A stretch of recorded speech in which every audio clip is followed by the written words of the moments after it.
Bardhaman medical college হাসপাতাল পরিদর্শনে বুধবার এলেন সুরজিৎ কর পুরকায়স্থ। কমিটি অফ সিকিউরিটি অডিটের চেয়ারম্যান তথা প্রাক্তন ডিজি সুরজিৎ কর পুরকায়স্থ সহ কমিটির সদস্যরা এদিন বর্ধমান মেডিকেল কলেজ পরিদর্শন করেন। বর্ধমান মেডিকেল কলেজ হাসপাতালের নিরাপত্তা ব্যবস্থা খতিয়ে দেখতে তারা বেশ কিছুক্ষণ হাসপাতালে ছিলেন। কথা বলেন হাসপাতালের সুপার এবং অন্যান্য কর্তৃপক্ষ সহ জুনিয়র চিকিৎসকদের সঙ্গে। ছাত্রীবাস হাসপাতাল, মর্গ এবং পুলিশ ক্যাম্পও পরিদর্শন করেন তিনি। আরজি কর কাণ্ডের পর বিভিন্ন হাসপাতালগুলির থেকে থ্রেট কালচার সহ নিরাপত্তা ব্যবস্থা নিয়ে একাধিক অভিযোগ সামনে আসছিল। অভিযোগ ছিল জুনিয়র চিকিৎসকদের। এরপরে মুখ্যমন্ত্রী গত 28শে নভেম্বর হাসপাতালগুলির নিরাপত্তা খতিয়ে দেখতে 7 সদস্যের একটি কমিটি গঠন করেন, যার চেয়ারম্যান সুরজিৎ কর পুরকায়স্থ। হাসপাতাল পরিদর্শনের আগে এদিন বর্ধমানের জেলাশাসক দপ্তরে রামপুরহাট, আরামবাগ এবং বর্ধমান মেডিকেল কলেজের সুপার এবং কর্তৃপক্ষের সঙ্গে বৈঠক করেন সুরজিৎ কর পুরকায়স্থের নেতৃত্বাধীন এই কমিটি। সঙ্গে ছিলেন জেলা পুলিশ সুপার সায়ক দাস, জেলাশাসক আয়েশা রানী, অতিরিক্ত পুলিশ সুপার অর্ক ব্যানার্জি সহ অন্যান্য আধিকারিকেরা।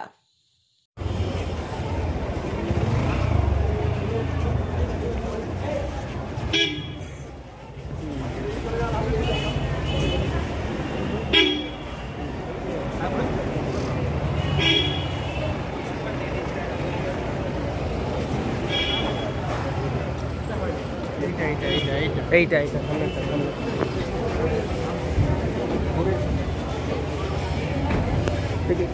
স্যার আপনার সামনে না চলবো না দাদা চলবো না।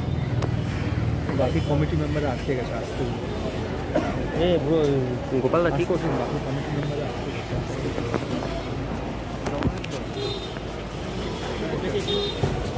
একটু সাইড দিন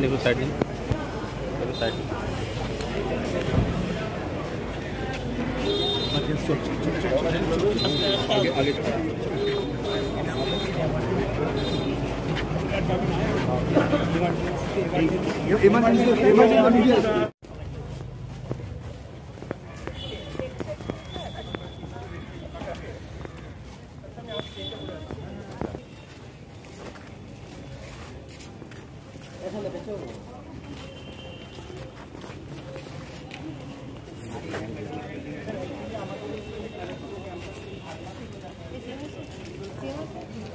সিকিউরিটি অডিট কমিটি করেছে, তো যেটাতে গভর্নমেন্ট হসপিটাল এবং মেডিকেল কলেজগুলোতে আমরা সিকিউরিটি অডিট করছি। আমাদের টিম মেম্বারসরা এখানে সবাই এখানে এসছে, district magistrate, local administration, local পুলিশও আছে। প্লাস আমরা আজকে 3টে হসপিটাল নিয়ে একটা মিটিং করেছি।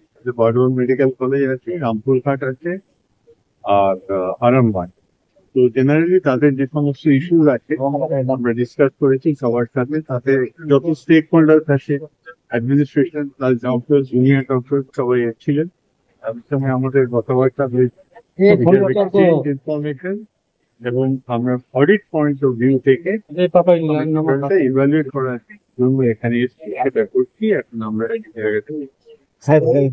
জুনিয়র ডাক্তারদের পক্ষ থেকে কি কোনো বলা হবে? জুনিয়র ডক্টরসরা পার্টিসিপেট করেছে, এটা ফ্রুটফুল এবং কনস্ট্রাকটিভ ওয়েতে।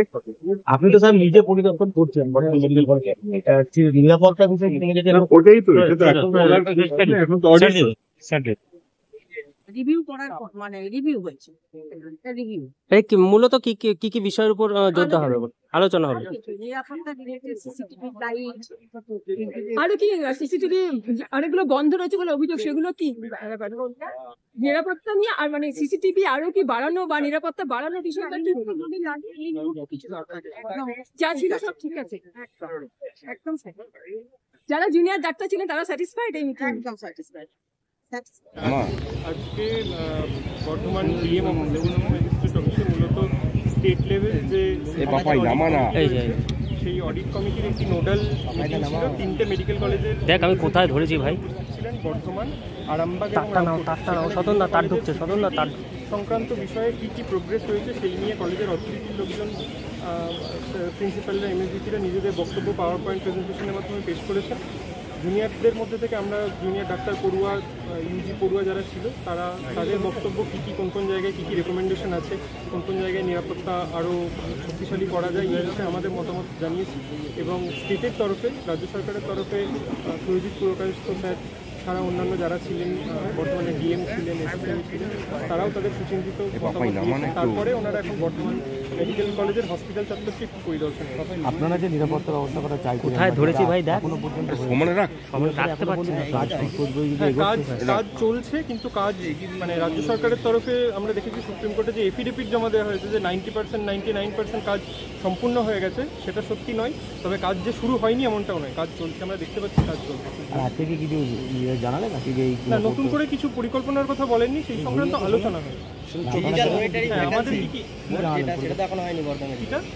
ডিজিটাল বেড মনিটরিং পরীক্ষামূলকভাবে আমরা জেনেছি কলকাতার কিছু কলেজে চালু হয়েছে, বর্ধমানে এখনো চালু হয়নি বা চালু করার কথাও কিছু আমরা ওনাদের থেকে পেয়েছি। এমনি আজকে কি আপনারা কিছু প্রস্তাব রাখলেন? হ্যাঁ, আমরা আমাদের তরফ থেকে কি কি রেকমেন্ডেশন, কি কি জায়গায় বেটারমেন্ট করার স্কোপ রয়েছে সেই নিয়ে আমরা আমাদের বক্তব্য দিয়েছি। পূর্ব বর্ধমান থেকে পাপাই সরকারের রিপোর্ট, নূতন ভোর।